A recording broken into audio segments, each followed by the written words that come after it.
Welcome back to Becky Amio Horse Training, and this is ride number 4 on LR Blue Ambrose.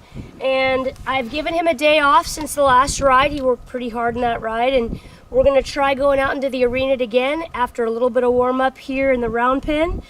Depending on how much energy he has today, we're going to work a little bit more on some new skills and new techniques at the round pen before we head out to the arena and try to have another good ride in the arena. If you haven't checked out the other videos, I'll link them in the description box below. Don't forget to subscribe to my channel and like this video if you like these kind of videos. Leave a comment below, ask questions. I love to answer any questions that you might have. Thanks for watching.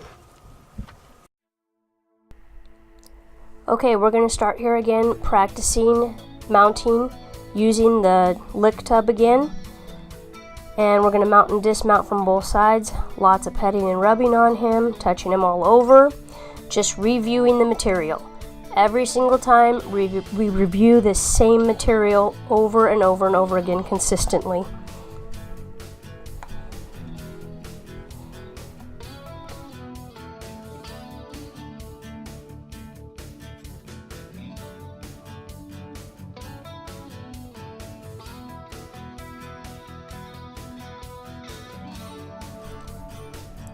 I'm going to flex his head around, bend it both directions. It's really important that I don't release this rein until he has released all resistance to me. So when he gets soft in the face and there's some slack in that rein, then I release right there. If I were to give him his head back when he still had some pressure on that and he had some resistance, then I would be teaching him to not give to pressure. I would teach him to be hard mouth. I would teach him to brace on the rein. So we want to make sure that when we bend their head around like that, we are releasing our pressure as soon as they get soft. And that's a timing thing, and that is something that you don't just learn on a video like this. You have to work with hundreds of horses to learn your timing, and every single horse is going to be different.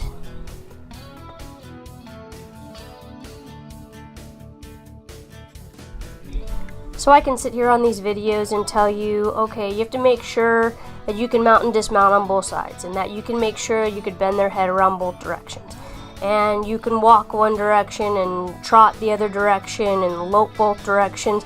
But there's a little more to it than just a checklist, you know, checking a box, okay, we did that, we did that, we did that. It's about working through that timing with them to make sure that it's correct and they understand. And that's something that, you know, we can't learn from a video. You know, not too long ago we went through that day and age where if you buy this set of videos, this set of DVDs, suddenly you're going to be a trainer, and suddenly you can be the next assistant clinician or certified clinician for XYZ company. And it's not like that. There's the school of hard knocks that you have to go through working with a lot of these horses and understanding the timing, and they're all going to be different. Now I'm going to start a maneuver here. I call it a rollaway. This is from the school of Monty Foreman, and he referred to it as a rollaway, not a rollback. We've always called it a rollback on the fence.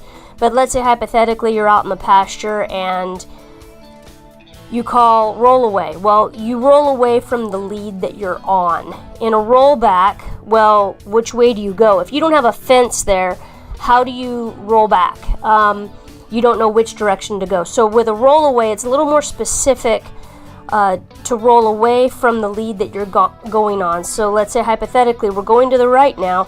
If we're going to do a roll away, we're going to roll away to the left, and we would pick up new lead going to the left. But obviously we're going to start here working it at a trot before we turn it into a lope maneuver.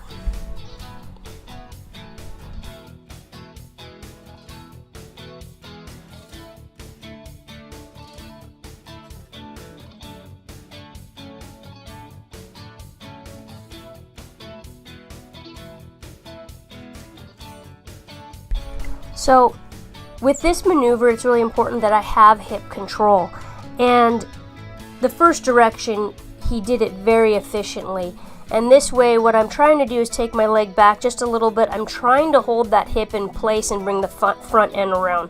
And I'm not going to get in a big argument with him. He didn't do it correctly, but we're starting to get the idea and the feel for the maneuver.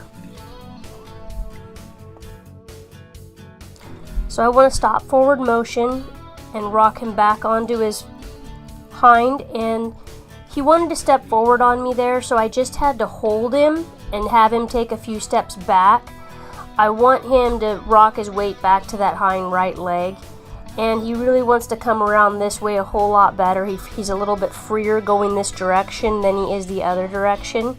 And now I think we can see how it was so important for me to have that turn on the forehand control from day one, because now we're into day 4 and we're teaching him how to do turns on his haunches. Okay, so it all builds on each other. He wants to take a step forward again. He doesn't totally understand. I'm trying to push him. He doesn't know how to keep that front end going. I use my rein on his shoulder just a little bit to help him follow through. It's a little bit easier to go that route than it is to keep pulling on his face. It's just another tool to use to help them learn.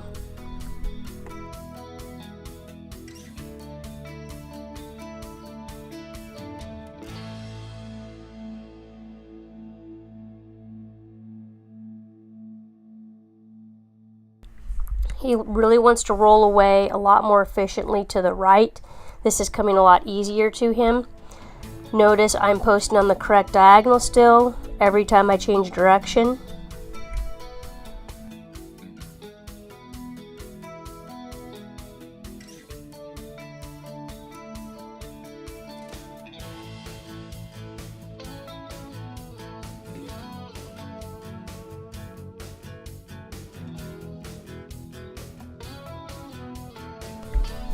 So this side he's still really struggling. Instead of keeping his hip held to the inside, he's turning it into a turn on the forehand. And I'm not going to make a big deal about it just yet. I am going to get him more efficient at holding that hind end in place rather than fight with him on this. So I'm going to go ahead and let him play game over. And I just know where my weaknesses are. And I'm going to spend some time practicing that turn on the forehand before I go back and address it again.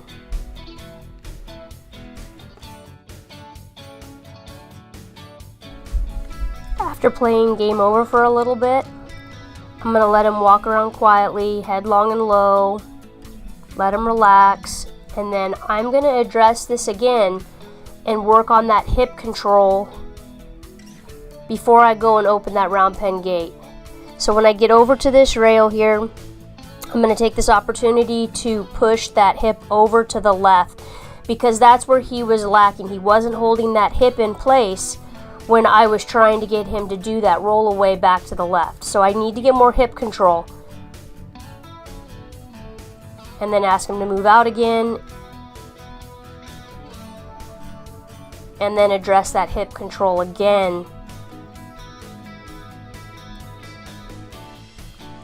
And I'm getting it pretty good there. So I'm just going to have to come back and address that roll away on the fence again in another ride. But he just needs to be reminded, and he needs the muscle memory at this point. And here again, it's a timing thing that as soon as I get it, I have to release and pet and rub so that he knows he did it correctly. If I drilled on this, if my timing wasn't right, I wouldn't get it. And this is something that I can't teach somebody just by here, buy my 10-pack of DVDs and now you're a Colt starter. This is something that you learn from working on hundreds of them.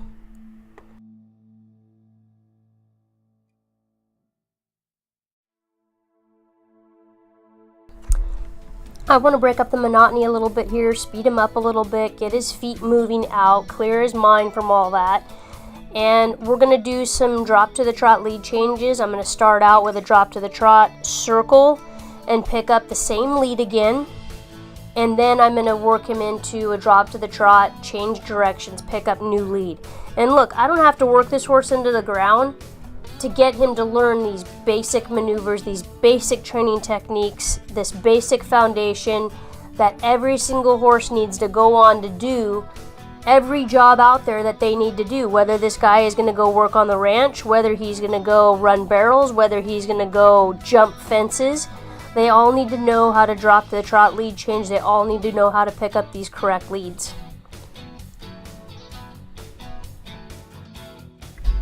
One of the most frustrating things that I get when I get a horse in for a tune-up that's already been started by somebody else is when that sucker cannot pick up one lead or the other.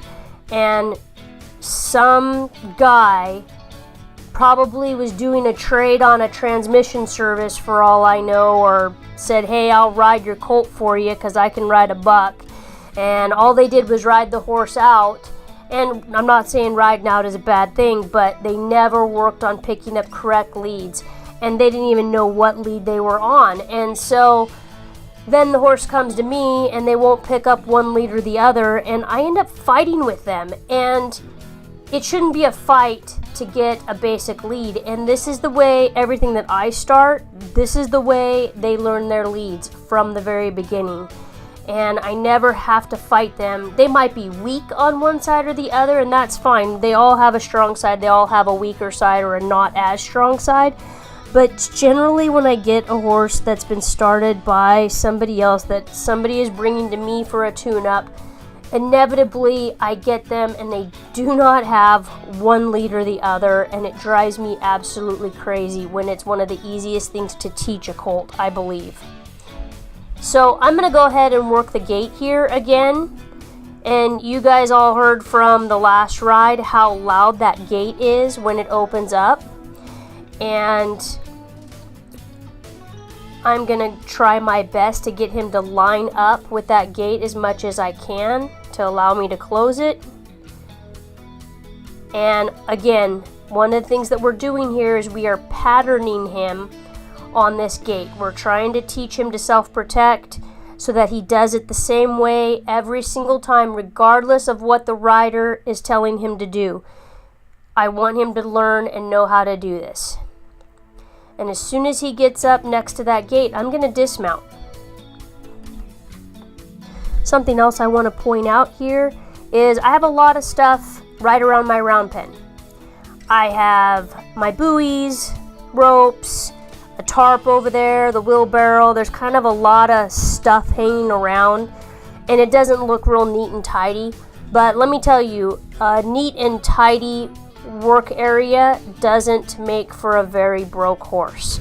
Because when this guy goes out to town and he goes into public, he's going to have to deal with strollers and ropes and stuff on the ground and somebody's bucket and anything that you can imagine. And the more kind of stuff that I have sitting out and all my tools around, the better acclimated they get to their surroundings and they're more comfortable in that scenario. And I keep on threatening to do this, and I have not done it yet, but I've been meaning to go to a thrift store and buy a cheap stroller just to sit outside the round pen so they have to walk past it every single time I work with them, handle them, walk them over to a tie rail, take them out of their corral. It's just another thing for them to look at.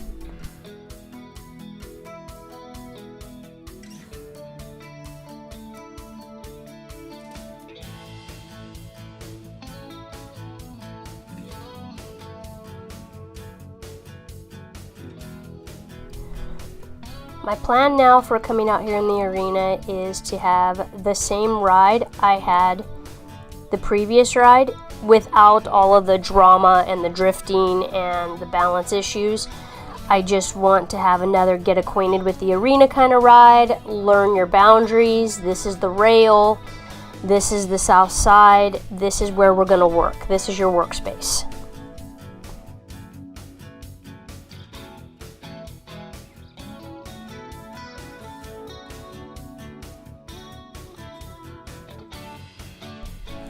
I like how he's wanting to move out here. he's not relying entirely on that rail to balance himself, and that's okay. And when we come around across the arena here, it's not the prettiest bend or circle or arc, if you will. It's not, you know, it's kind of jagged, but that's going to come with more balance. Again, I keep on repeating this, they all don't just come in out of the pasture naturally balanced.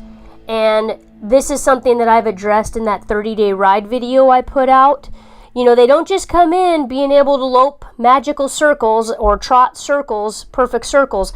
This is muscle memory, it's strength training, and it's balance. And as a rider, we have to be as strong as we can and as balanced as we can be in ourselves, in our own body, in order to support these colts going around in the arena like this or riding out in the pasture, because we're going to see some big changes when we move out to pasture with him.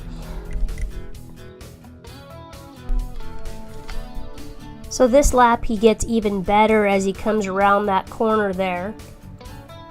And I'm going to go ahead and let him stop right up here and let him rest. So we've now had a few good laps around this arena at a trot going to the right. And if we remember correctly from our last ride, going to the right was his difficult side. So that was another reason why I wanted to use that first, going to the right, while I still had more energy. And he struggles a little bit with this roll away, and you know, it is what it is. I have to get him stronger with his turns on the forehand and strengthen that hip control in order to get a better roll away. And they all build on each other. And I like to get I like to get the hip control first before I get the shoulder control.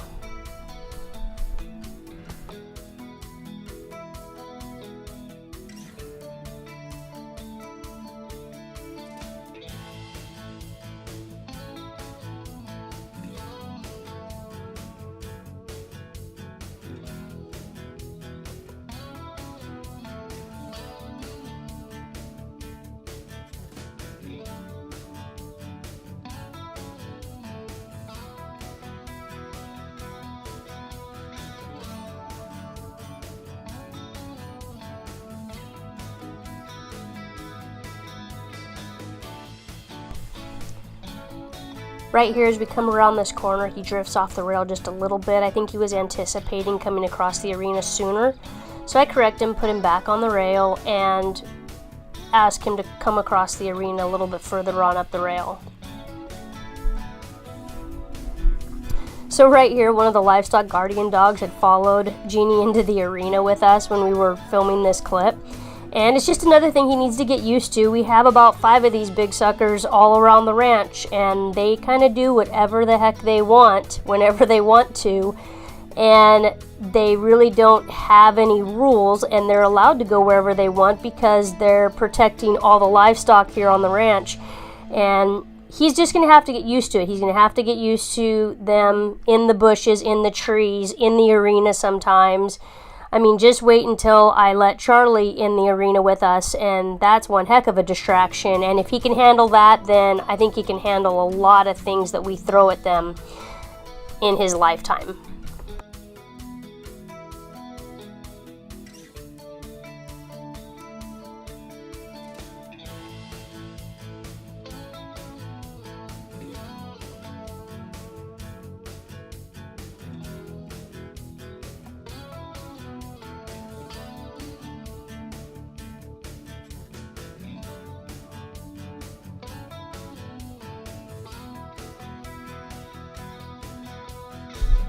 I let him play game over and rest and walk on a long loose rein here and have a little bit of independent thought as he comes across the arena.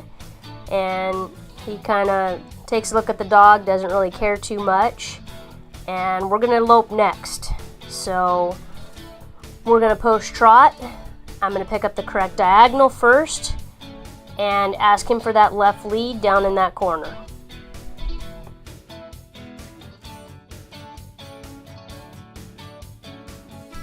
When he first takes his left lead here, he cuts the arena really short on me, and then he drifts a little bit. It works itself out.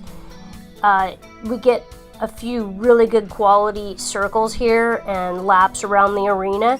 And most importantly, I have to support him with my core and with my legs through every single corner.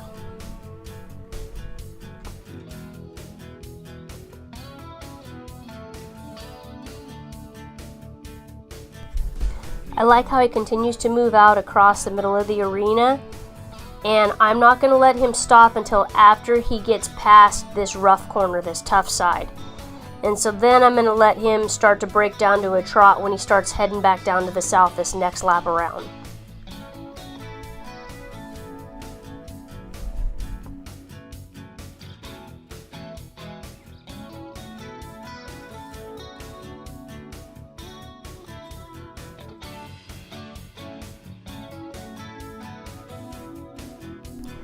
Once he comes to a stop, lots of petting, lots of rubbing, let him rest for a second, and then I'm going to ask him to roll away into this rail to change directions. And if you remember correctly from the round pen, this was his good side, this was his stronger side. He wanted to go forward on me briefly there. I just had to stop him and hold him with my hands.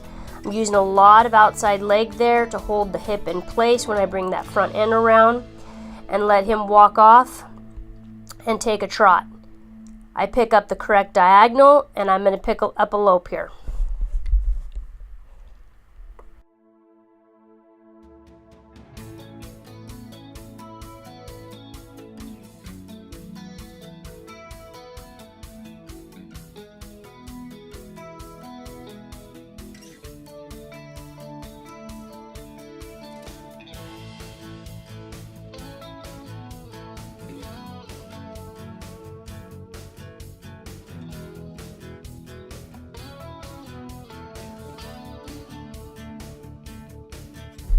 So we take our right lead, and watch this. Look at how pretty this first lap is.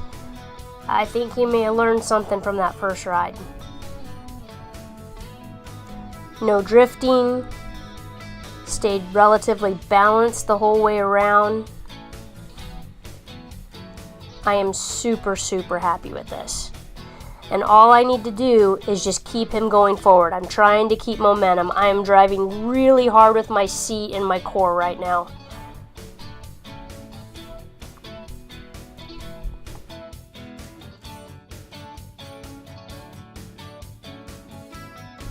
I'm trying to get through just one more lap, and as soon as he gets done, I'm going to let him stop once we head back down the south side of the arena again.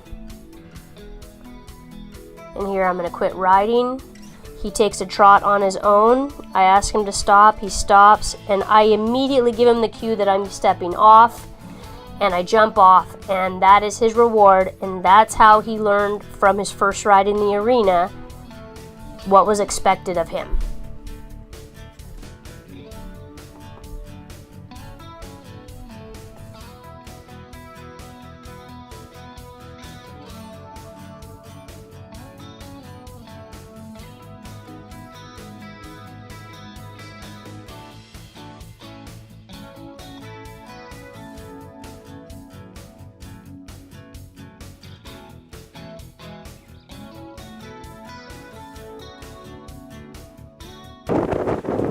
So really big difference in this colt today in the arena compared to 2 days ago. Having that day off really made a big difference to him. It allowed him to rest, allowed him to mentally think about what his job was, and allowed his body to recover and strengthen and build muscle so that he can balance himself in this circle. We got some really good new skills and techniques in the round pen today, and I'm really, really pleased with this fourth ride on this stud colt. Don't forget to like this video and subscribe to my channel, and share it with some friends and leave a comment below. Thanks for watching Becky Amio Horse Training.